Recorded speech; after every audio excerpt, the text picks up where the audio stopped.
샬롬. 오늘 6월 셋째 주일입니다.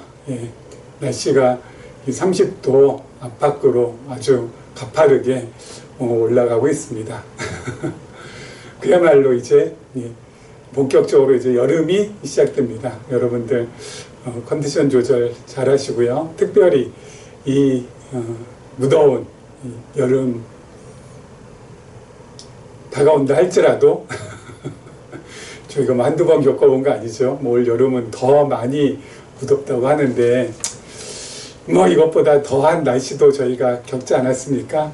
올 여름도 하나님께서 함께하여 주셔서 우리들 건강하게 지나게 해 주실 줄 믿어 의심치 않고요. 또한 우리가 이 무더운 여름이라 할지라도 하나님 중심으로 우리 신앙 생활 아름답게 잘 꾸려 나가셨으면 합니다. 지난 시간에 이어서 계속해서 우리 요한복음 말씀 우리 함께 살펴보고 있는데요. 요한복음 우리 본문 들어가기 전에 한 가지만 말씀드리고 넘어가도록 하겠습니다. 공자의 제자들이 공자에게 이렇게 질문을 했다고 합니다. 공자님, 우리의 삶이 다 끝나고 나서 죽은 후에의 삶은 어떻게 될까요? 이렇게 질문했다고 합니다. 그러니까 우리 죽은 다음에 어떻게 될까요? 뭐 이런 질문이죠. 그랬더니 우리 공자께서 뭐라고 하셨냐면은 내가 지금 살아있는 지금의 삶도 다 깨우치지 못했는데 어떻게 죽음 이후의 삶을 알 수 있겠느냐. 무슨 말입니까? 죽음 이후의 삶을 이해하려고 하지 말라는 겁니다. 뭐만 있으니까요? 지금 현재 현실의 삶이 중요하기 때문에.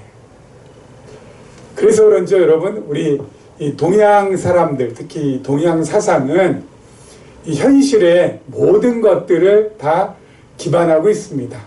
그래서 현실이 중요합니다. 그 현실을 보니까 현실이 중요한데 그 현실을 보니까 현실은 어떻게 되어 있습니까? 음과 양의 조화로 되어 있다라는 거 아닙니까? 그래서 낮이 있고 밤이 있고 남성이 있고 여성이 있고 물이 있고 불이 있고 산이 있고 바다가 있고 전부 다 이렇게 양. 그래서 현실은 음양의 조화로 되어 있다. 그리고 더 중요한 것은 이 현실에 음양의 조화로 되어 있는 이 현실에 우리가 모든 것을 전부 다 집중해야 된다. 그렇죠? 모든 것을 전부 다 집중해야 된다. 현재가 중요하고 지금이 중요하고 현실이 중요하다. 그래서 이 현실을 버텨나가기 위해서는 지금 현재의 삶을 잘 살아가기 위해서는 아무리 치열한 경쟁이 있어도 거기에서 수단과 방법 가리지 않고 살아남아야 될 것이고, 그렇죠? 아무리 치열한 경쟁이 있어도 거기에서 뒤처지지 말아야 될 것이고. 왜요? 현실, 지금, 현재, 이것이 제일 중요하니까.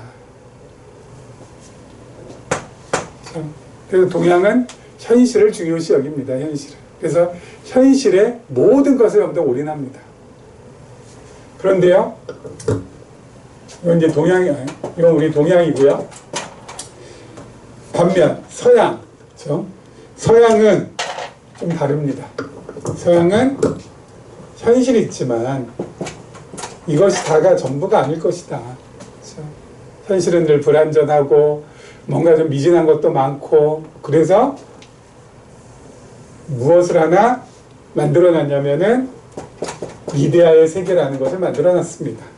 이데아의 세계는 온전하고 완전하고 퍼펙트하고 그야말로 영원불변이고 바로 그런 세계.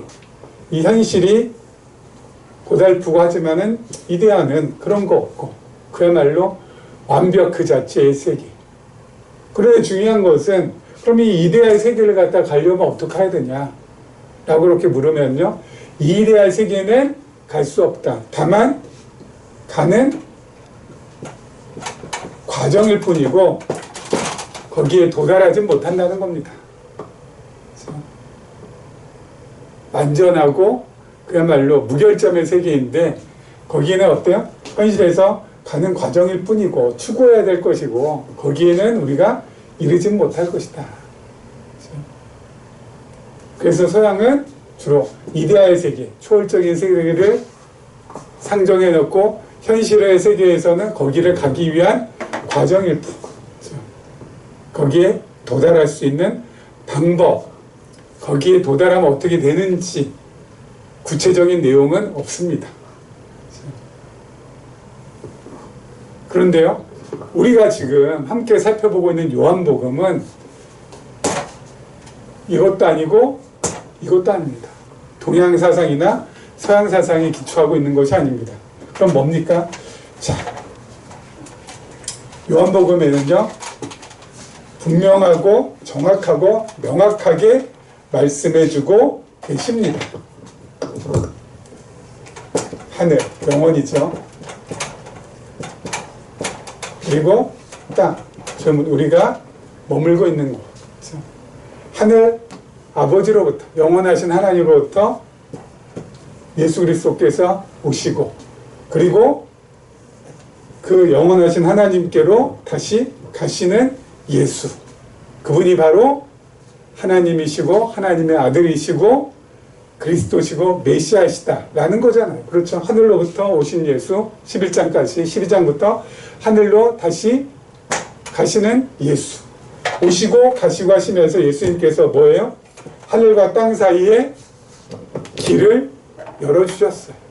하늘과 땅 도저히 접점할 수 없는, 도저히 접촉점이라고는 찾아볼 수 없었지만은 예수님께서 어때요? 친히 길이 되어주셨다고요. 그래서 이 땅에 있는 하나님의 자녀들, 성령으로 말미암아 거듭난 하나님의 자녀들은 어때요? 예수님께서 내어주신 그 하늘길로, 하늘 가는 밝은 길로 우리가 어때요? 갈 수가 있는 거예요. 이 땅의 삶이 맞춰지면 예수님께서 하늘 하나님으로부터 오셨다가 하늘 하나님으로 다시 가시듯이 우리도 이 땅으로 보냄을 받았다가 어때요? 이제 하늘로, 하나님 영원한 나라로 가게 된다라는 것이죠. 요한복음 이거예요. 동양처럼 현실에도 집중하는 것이 아니고, 현실에 매몰되는 것도 아니고, 서양처럼 이데아의 세계에 도달할 수 있는 방법, 어떻게 가는지, 그곳은 어떤지, 그것을 갖다가 모르는 상태에서 그냥 그걸 추구하는 삶만 사는 것도 아닙니다. 다 알고, 그렇죠? 아버지가 계신 곳. 우리의 삶이 끝나면은 하늘 아버지께서 우리를 마중 나와 계실 거 아니에요. 그 품에 우리는 안겨서 영원한 나라에서 영원한 하나님과 함께 영원한 통치를 하는 그러한 멋진 삶을, 우리 그 영원한 삶을 우리가 살게 될 거라는 거. 그렇죠? 여러분, 이게 진짜 중요한 거예요. 이게 바로 요한복음이 우리에게 말씀해주고 있는 것입니다. 그렇기 때문에 여러분, 이것을 우리가 확신하고 이것을 우리가 잘 깨닫는 순간 두 가지 크게 유익을 얻습니다. 첫 번째가 안정감이죠. 무엇으로부터 안정감입니까? 사람들이 제일 두려워하고 무서워하는 거 무엇입니까? 뭐 내가 망하는 거? 그것도 물론 무섭지만 더 무서운 건 뭐예요? 내가 죽는 거. 그렇죠? 죽는 거에 대한 두려움은 모든 사람이 갖고 있지만 우리는 어때요? 그 두려움으로부터 벗어날 수가 있어요. 왜요? 이 땅에서의 삶은, 하나님께서 허락하신 이 땅에서의 삶은, 이것은 뭐예요? 하나님 나라로 들어가기 전 단계에 하나님을 배우는 삶일 뿐이다. 그렇죠? 하나님 배우는 삶이잖아. 하나님 배우는 삶. 그래서 이 땅에서 삶은 하나님 잘 배우고, 그리고 영원한 나라에서 이 땅에서 배웠던 하나님을 다시 한번 확인하고 다시 한번 검증해서 하나님과 함께 영원한 나라에 머문다라는 거. 이거 우리에게 진짜 안정감을 주는 겁니다. 이 땅의 삶을 살아가는 데 있어서. 죽음으로부터의 두려움, 죽음으로부터의 겁남을 벗어날 수 있도록 만들어주는 거고요. 두 번째는 회복 탄력성. 아시죠? 회복 탄력성이라고 하죠. 떨어졌다가 팅 하고 다시 튀어오르는 거. 낙심했다가 다시 한번 희망을 찾는 거.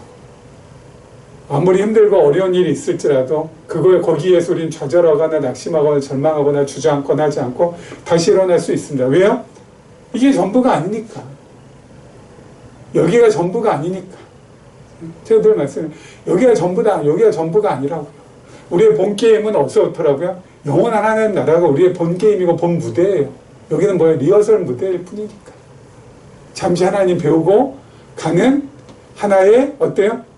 과정이다라고 생각하시면 되는 거죠. 그래서 우리가 늘 입버릇처럼 말하는 거, 이 또한 지나갈 것이고, 그리고 이것이 전부가 아니고, 그리고 내가 천국같이 나온다. 이 어려움을 지나고 나서는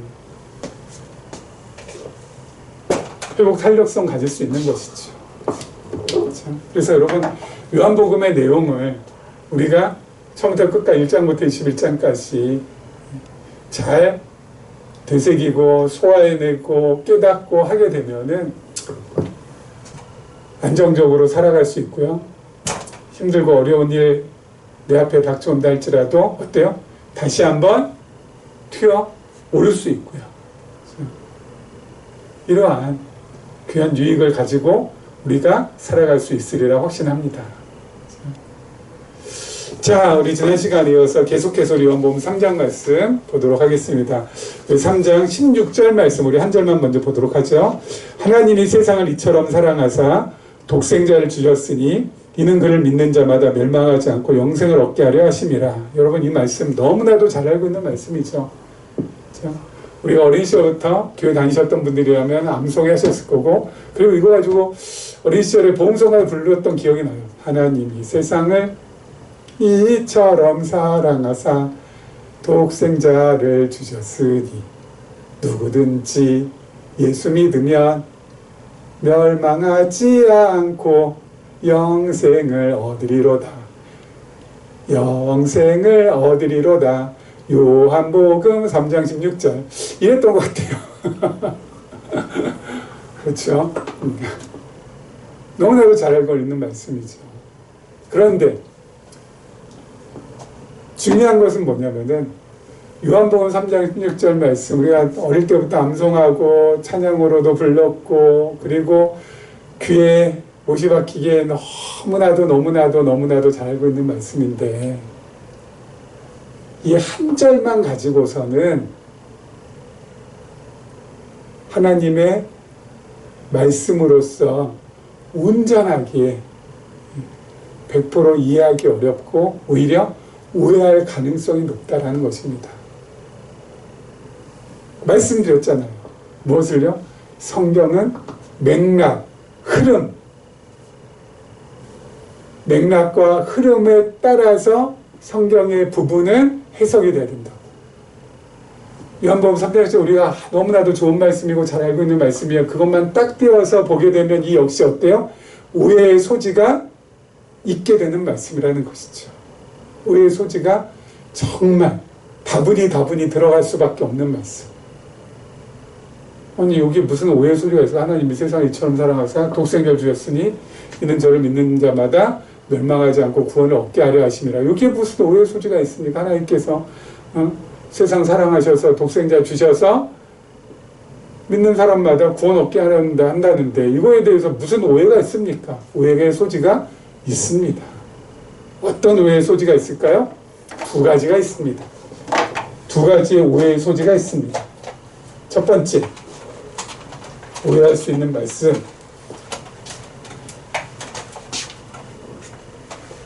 바로 뭐냐면요.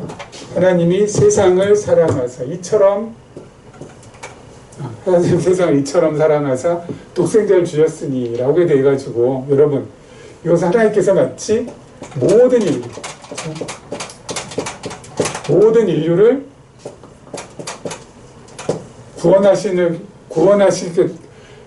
인류를 구원하신다는 것처럼 오해할 수 있다는 것이죠. 그렇죠? 전 인류, 모든 인류를 다 하나님께서는 구원하시려고 하시는 거구나 라고 오해할 수 있는 것이고요. 그리고 두 번째는요, 바로 영생이라는 것은 누구든지 예수 믿으면은 영생을 얻는다라는 이 말씀만 딱 보면은 바로 뭐예요? 인간의 결단. 그렇죠? 사람이 내가 믿는다, 내가 안 믿는다 라는 그 결단에 의해서 영생은 주어지고 안 주어지고 이렇게 오해할 수 있다는 것이죠. 요한복음 3장 16절에서 오해할 수 있는 것. 하나님께서 모든 인류를 구원하고자 하신다라는 것. 그리고 이 영생이라는 것은 인간의 의지와 결단에 따라서 얻을 수 있고 얻을 수 없다라는 오해를 준다라는 것이죠. 그래서 여러분 성경 맥락, 흐름이 되게 중요하다고 했잖아요. 여러분 먼저 2번부터 한번 살펴보죠. 영생이라는 것, 영원한 생명이라는 것은 믿음으로 말미암아 주어지는데 그 믿음은 인간의 결단에 의해서 믿고 안 믿고가 결정되고 그리고 그 결정에 따라서 영생이 주어진다면은 인간이 자기가 받아들이고 안 받아들이고에 따라서 영생이 오락가락 한다는 거 아니겠습니까? 그런데 아까 제가 말씀드렸죠. 성경 전체의 흐름, 맥락 우리 놓치면 안 된다고. 그 맥락과 흐름 속에서 모든 말씀들은 해석돼야 된다고. 그렇죠? 예수님께서 니고데모와 이전에 지금 이 말씀들 니고데모하고 말씀하실 때 하나님 나라에 들어가려거든 물과 성령으로 거듭나야 된다고 그랬잖아요. 그렇죠?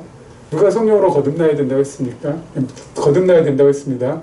여러분, 우리가 성령으로 거듭난다는 것은, 그 거듭난다는 것은 다시 말해서 뭐예요? 성령의 역사에 의해서 거듭난다는 겁니다. 그 거듭나야 하나님 나라에 들어갈 수 있고 영생을 누릴 수 있는 거잖아요. 근데 그 거듭나는 것은 성령에 의해서 거듭난다는 거 아니겠습니까?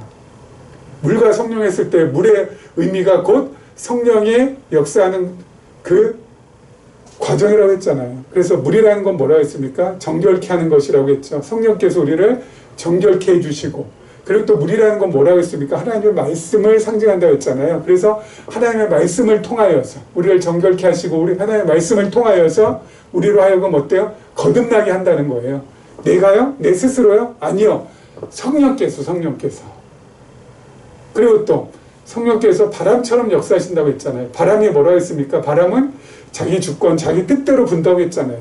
인간의 노력이나 인간의 의지나 인간의 결단에 의해서 바람의 행방이 결정되는 게 아니라고 했잖아요. 바람은 자기 스스로의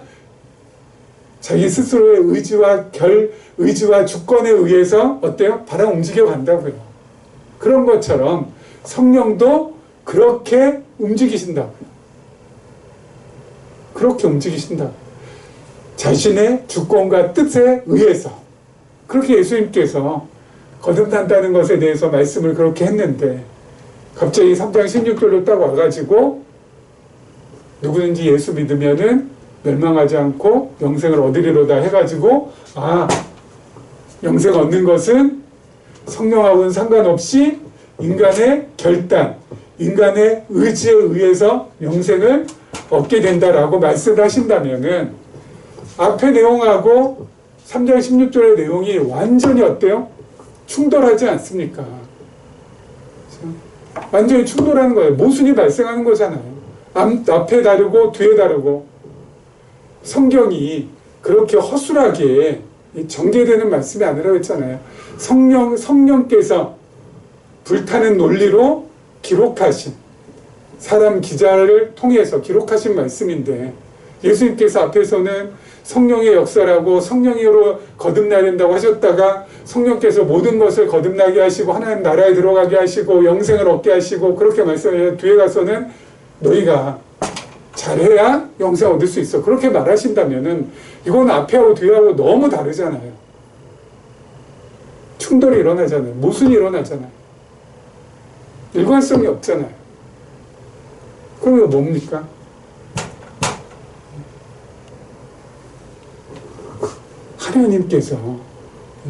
하나님께서 우리로 하여금 모든 여건, 환경, 조건을 예수를 그리스도로, 예수를 믿을 수 있도록 다 만드신 다음에 우리가 어때요? 믿는 거예요. 하나님께서 모든 것을 전부 다 어때요? 다 완벽하게 그 조건, 그리고 여건, 환경 전부 다 만들어 놓으신 다음에 나로 하여금 믿을 수 있도록 해주신다고. 그럼 우리는 어때요? 믿을 수밖에 없는 거예요. 그게 바로 뭐예요? 믿는 거예요, 그게. 그렇기 때문에 인간의 결단에 의해서 믿음이라는 것이 어때요? 믿고 안 믿고가 결정되고 그 믿음을 내가 어때요? 믿고 안 믿느냐에 따라서 영생이 주어지고 안 주어지고 이게 아니라는 것이죠. 인간의 결단 이전에 하나님께서 뭐예요? 모든 환경, 여건, 조건을 전부 다 어때요? 다 조성하신 다음에 그 다음에 우리로 하여금 결단케 하셔서 믿게 해주시고 그리고 영생을 얻게 해주신다는 것입니다. 그래야 전체 맥락과 전체 흐름 속에서 이 부분이 모순되지 않고 잘 어때요? 들어맞아서 해석되는 것 아니겠습니까? 근데 이 부분만 딱 떼어놓고 보면은 마치 인간의 결단만 강조되는 것처럼 보이잖아요. 아니라는 것이죠. 하나님께서 모든 걸 전부 다 만들어 놓으신 다음에 우리의 마음에 성령께서 거듭나게 하셔서 우리로 하여금 어때요? 결단하게 하셔서 믿게 해주시고 영생 얻게 해주신다는 것. 이게 우리의 인간의 노력이나 결단의 산물이 아니라 하나님의 은혜의 산물이고 하나님의 사랑의 산물이라는 것.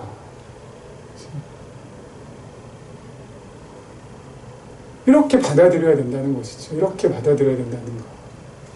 그리고 또 하나, 두 번째, 첫 번째로 가서 하나님께서 하나님이 세상을 이처럼 사랑하사 해가지고 세상 모든 인류가 하나님께서는 모든 인류를 다 구원하고자 하시는 거구나 라고 또 착각할 수 있다고 했잖아요. 아니라고요. 여러분, 하나님이 세상을 사랑할 때 이 세상은 헬라어는 코스모스인데 언어 성경 보면 그 앞에 톤이라고 이게 정관사입니다. 정관사 헬라어로 영어로 하면 더죠. 정관사가 붙어 있는데요. 헬라어에서의 정관사는 특별히 정해서 지정한 대상을 일컬을 때 이 정관사를 붙입니다. 그러면 왜 세상에다가 정관사를 붙였을까요? 특별히 정해서 지정한 대상이 있기 때문에. 그래서 정확하게 보면 그 세상이에요. 그 세상. 특별히 정해서 지정한 세상이 있다는 거죠. 뭡니까? 이것도 역시 두 가지.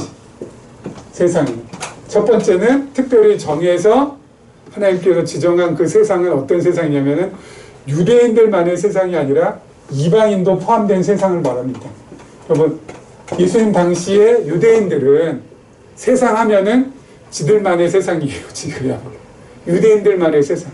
이방인들은 없는 유대인들만의 세상을 세상이라고 했어. 근데 여기에서 정관사에 벌을 붙여서 그 세상이라는 걸 특별히 정해서 지정해서 그 특정한 대상을 가리키는 건데 그것은 이방인까지 포함하여 있는 겁니다. 이방인까지. 유대인뿐만 아니라 이방인도 들어있는 세상이고요. 그리고 그 세상이라는 것은 바로 뭐냐면은 하나님의 구원 계획에 속해 있는 세상입니다. 하나님의 구원 계획에 속해 있는 세상.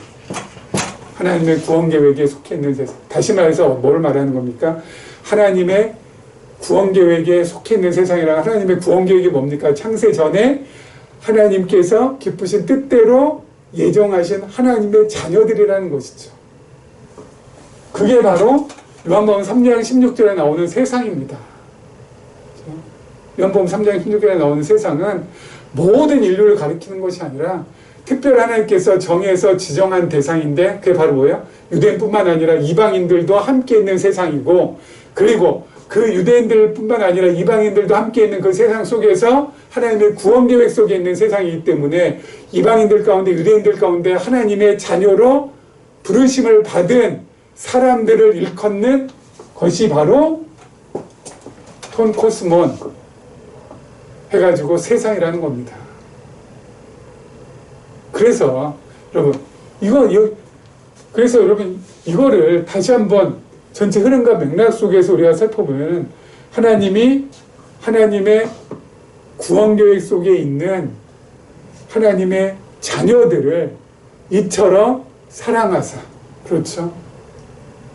독생자를 그 자녀들에게 주셨으니 그 자녀들로 하여금 성령께서, 하나님께서 모든 환경과 조건과 여건을 만들어 주셔서 예수를 그리스도로 그 독생자를 하나님으로 믿게 해주셨으니 그 자녀들이라면 누구든지 다 영생을 얻게 하려 하심이라. 이렇게 되는 거예요. 여러분 이렇게 풀어서 해석을 하면은 가장 두드러지게 무엇이 나타납니까? 하나님께서 자기 자녀들을 얼마나 사랑하시는지, 하나님께서 우리를 얼마나 극진하게 사랑하시는지, 그것이 정말 두드러지게 표현되는 거 아니겠습니까? 와, 야, 나를 그렇게 사랑하셔서, 그렇게 사랑하셔서 이 땅에 독생자 하나밖에 없는 외아들을 보내주셨다니, 그리고 나로 하여금 내가 무엇이도 안 돼, 하나님께서 나의 모든 환경, 여건, 조성 다 해주셔서 도저히 나는 예수 그리스도 믿을래야 믿을 수 없는 사람인데 믿게 해주셔서 영원한 생명을, 동양 사람들은 이 땅이 모든 것인 줄 알고 거기에 늘 조마조마하면서 살아가지만 우리는 어때요? 영원한 생명 주셔서 영원한 나라 사모하며 그 나라 바라보며 살게 해주셔서 이 땅의 현실에 매몰되지 않고 영원한 세계를 바라보며 살게 해주셨다니, 주여 감사합니다. 이게 터져나올 수밖에 없는 거 아니겠습니까? 그렇게 하면 어떻게 돼요? 좋네요. 삶이 안정되고 정서적으로도 안정이 되고 영적으로 안정이 돼서 세상에 전쟁이 났다, 뭐 난리가 났다, 어쩌다 저쩌다 할지라도 어때요? 마음의 평심을 잘 유지할 수 있어서 상황이나 조건에 우왕좌왕하지 않고 흔들리지 않고 하나님 한 분 생각하고 바라보면서 나의 삶을 꾸려갈 수 있는 힘을 가지게 되는 것입니다. 요한복음 3장 16절 앞으로는 이렇게 풀어서 받아들이시면은 진짜 배가 되는 은혜가 임할 줄을 확신합니다. 자, 그 다음 절 한번 보도록 하죠. 그 다음 절 17절입니다. 하나님이 그 아들을 세상에 보내신 것은 세상을 심판하려 하심이 아니요 그로 말미암아 세상의 구원을 받게 하려 하심이라. 그를 믿는 자는 심판을 받지 아니하는 것이요 믿지 아니하는 자는 하나님의 독생자 이름을 믿지 아니하므로 벌써 심판을 받은 것이니라. 그 정죄는 이것이니 곧 빛이 세상에 왔을 때 사람들이 자기 행위가 악함으로 빛보다 어둠을 더 사랑하는 것이니라. 악을 행하는 자마다 빛을 미워하여 빛으로 오지 아니하나니 이는 그 행위가 드러날까 하며 진리를 따르는 자는 빛으로 오나니 이는 그 행위가 하나님 안에서 행한 것임을 나타내려 함이라 하시니라. 아멘. 17절에도 세상이 나오죠. 하나님이 그 아들을 세상에 보내신 것은 세상을 심판하려 하심이 아니요 할 때 이 세상 뭐예요? 이 세상을 보내신 것은 세상을 심판하려 하심이 아니요 할 때 그 세상은 지금 말씀드린 것처럼 이방인, 유대인과 이방인이 포함되어 있는 세상을 말하는 것이고 하나님의 구원 계획 속에 있는 세상, 다시 말해서 유대인과 이방인 가운데 하나님께서 창세전에 깊으신 뜻대로 자기 자녀를 삼은 사람, 자기 자녀들 뭐야? 심판받지 심판하려 하심이 아니요 당연한 거죠. 하나님의 자녀를 하나님께서 왜 심판하시겠어요? 그로 말미암아 세상이 구원을 받게 하려 하심이라. 그렇죠? 자, 여러분 이렇게 하나님께서 창세 전에 기쁘신 뜻대로 자신의 자녀들을 구원하기 위해서 예수 그리스도를 이 땅에 보내주시고, 그리고 그 자녀들을 어때요? 예수 그리스도의 십자가의 대속하심으로, 대속하신 죽음으로 구원해 주셨다라는, 그것을 조금 어려운 말로 표현하면은 제한 속죄라고 합니다. 제한 속죄, 리미티드 어톤먼트. 뭐거든요? 제한되어 있다는 거, 한계가 정해져 있다는 거. 뭐가? 속죄가 한계가 정해져 있다는 거. 어떤 것이 제한되어 있다는 거야? 그 대상이, 속죄의 대상이 누구로요? 창세전에 하나님의 기쁘신 뜻대로 예정함을 입은 하나님의 자녀들로. 그렇죠? 이렇게 제한이 되어 있다는 거. 그 대상이 제한되었다는 겁니다. 그렇죠? 제가 왜 이렇게 이걸 계속 강조할까요? 이게 바로 성경이 말씀하고자 하시는 거니까.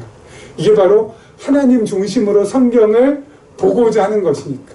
그런데 그 반면에 자꾸 어때요? 인간 중심으로 성경을 보고자 하는 사람들이 있어요. 인간 중심으로. 그래서 제한 속죄라고 성경은 얘기하는데, 인간 중심으로 보는 사람들은 뭐야?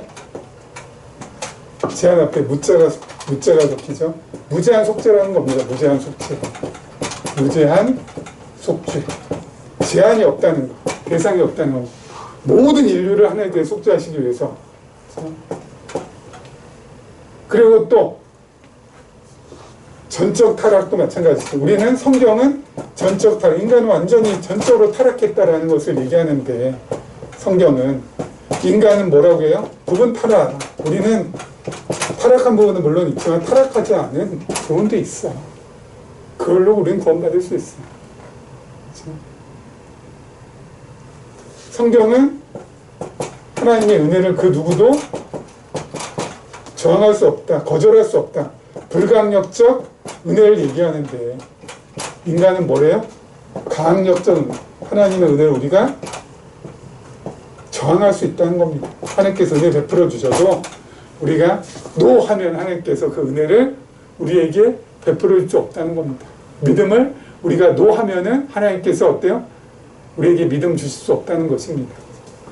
왜 이게 자꾸 이렇게 인간 중심으로 성경을 이렇게 보게 될까요?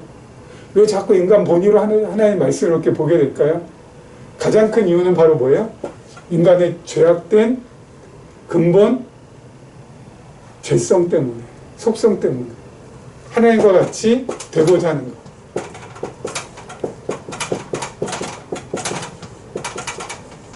하나님과 같이 되고자 함. 이게 우리의 근본, 이 죄악의 가장 밑바닥에 깔려있는 뿌리 깊은 죄성입니다. 하나님과 같이 되고자 하는 것.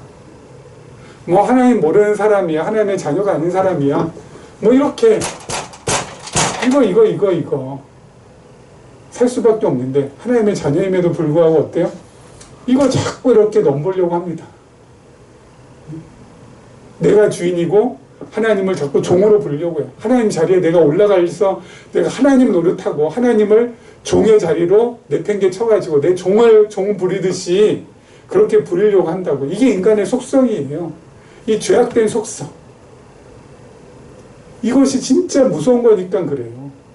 여러분, 하나님과 같이 되고자 해가지고, 여러분, 하나님과 같이 되고자 해서 진짜 모든 사람들이 하나님처럼 돼서 잘 먹고 잘 살고 행복하고 웃고 즐기고 진짜 지상 낙원이 지금 펼쳐지고 있습니까?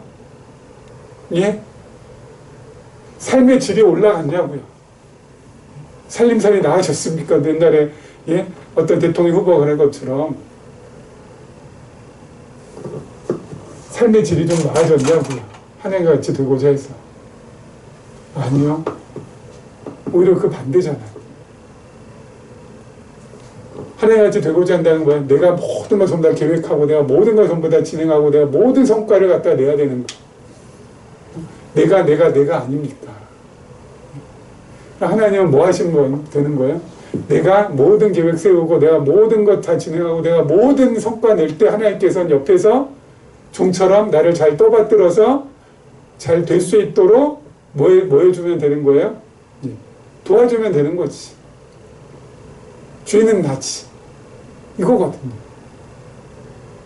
그렇게 교회에서도 그렇고 뭐 세상은 말할 것도 없고 그렇게 여태까지 신앙생활을 하게끔 했거든요. 그러면은 삶의 질이 좀 나아지냐고요? 아니요. 오히려 엉망진창됩니다. 내가 모든 거 계획할 때 그것이 하나라도 어긋나면 어때요? 그야말로 조마조마, 예? 그야말로 그냥 아슬아슬.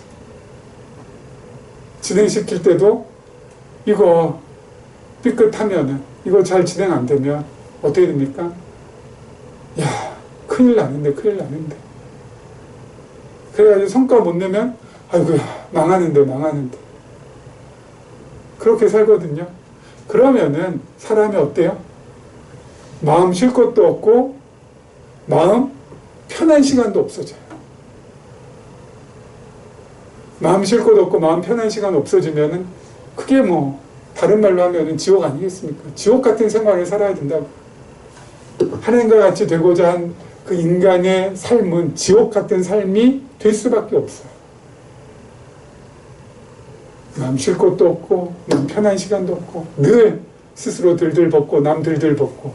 왜요? 내 계획대로 돼야 되고 내가 진행한 것 잘 진행시켜야 되고 그리고 나서 결과물 만족하게 얻어야 되고. 되냐고요? 아니면 안 되잖아요. 그럼 어떻게 해야 돼요? 그럼 하나님 중심으로 완전히 바꿔야지. 하나님 중심을 어떻게 바꿀 수 있습니까? 하나님 중심으로 완전히 바꾸면은 마음 쉴 것도 생기고 마음 편한 시간도 생기는데, 그럼 하나님 중심을 어떻게 바꿔야 돼요? 완전히 사고방식 그리고 나의 모든 삶의 모습들을 혁명적으로 바꿔야 돼요. 그야말로 삶의 혁명, 내 사고의 혁명이 일어나요. 어떻게? 하나님 중심으로. 그 첫 출발점이 되는 말씀이 저는 잠언 말씀, 우리가 잘 알고 있는 말씀이죠. 잠언 16장 9절 말씀입니다. 사람이 마음으로 자기의 길을 계획할지라도 그의 걸음을 인도하신 이는 여호와시느니라. 여기 우리나라 성경은 할지라도로 되어 있는데 히브리어 원어 성경에는 그러나로 되어 있습니다. 사람이 마음으로 자기의 길을 계획합니다. 그러나 무슨 접속사예요? 역접 접속사. 역접 접속사는 앞의 내용과 뒤의 내용이 다를 때 붙이는 접속사입니다. 완전히 정반대일 때. 사람이 마음으로 자기의 길을 계획합니다. 그러나 뭐라고요? 그러나 그의 걸음을 인도하시는 분은 하나님이십니다. 사람이 마음으로 자기의 계획을 마음으로 자기의 길을 계획합니다. 그러나 마음으로 계획한 사람이 계획한 그 길대로는 가지 않을 것입니다. 라는 뜻이죠. 그러면 어떻게 된다고요? 하나님께서 이끄시는 대로 될 거라는 것입니다. 이게 진짜 중요한 말씀이죠. 혁명적인 말씀이죠. 하나님 중심으로 돌아가는 첫 출발이 된 말씀이죠. 그래서 이거 뭡니까? 내가 계획 세우고 내가 진행하고 내가 성과 내고 이게 아니라 내가 계획했다. 그러나 계획대로 안 될 수 있다. 그렇기 때문에 계획대로 안 된다 해서 그것이 나쁜 것은 아니다. 왜? 하나님의 계획대로 되는 것이니까. 그래서 내 계획대로 되어도 괜찮고 내 계획대로 안 되어도 괜찮다. 내 계획대로 되어도 감사한 것이고 내 계획대로 안 되어도 감사한 것이다. 왜? 하나님의 계획대로 되는 것이니까 모든 것이. 그렇다면은 다 괜찮은 것이고 다 감사한 것이다. 그렇게 완전히 뒤집어 버리지 않으면 하나님 중심으로 마음 편할 시간, 마음 쉴 곳 아무리 찾아도 없어요. 이렇게 돼야지만 삶의 질도 높아질 수 있다고요. 쩔쩔매고 조마조마하고 아슬아슬하고 늘 몸부림치고 발버둥 쳐야 되는 삶을 벗어날 수 있다고요. 그렇게 우리가 이 짧은 시간에, 이 짧은 인생 살아가는데 늘 마음 조이면서 언제까지 살아갈 거냐고요. 좀 마음 편하게, 좀 안정적으로 살아가야 되지. 하나님 중심으로 바꿔야 그게 가능하다고요. 바꿔야 가능하다고요. 자, 말씀을 마무리하겠습니다. 예, 성화의 계절. 여름이 다가오고 있습니다. 하나님 중심으로 우리의 생각과 마음을, 이것도 뭐 내가 바꾸라고 해서, 내가 바꾼다고 해서 되는 게 아니죠. 하나님께서 바꿔주시기를 기도하며 하나님 중심으로 단 한순간을 산다 할지라도 내 마음 쉴 곳이 있고 내 마음 편한 시간이 있어서 참된 안식과 참된 평안을 누리면서 그렇게 이 뜨거운 여름, 이 무더운 여름을 나시기를 주님의 이름으로 간절히 축원합니다.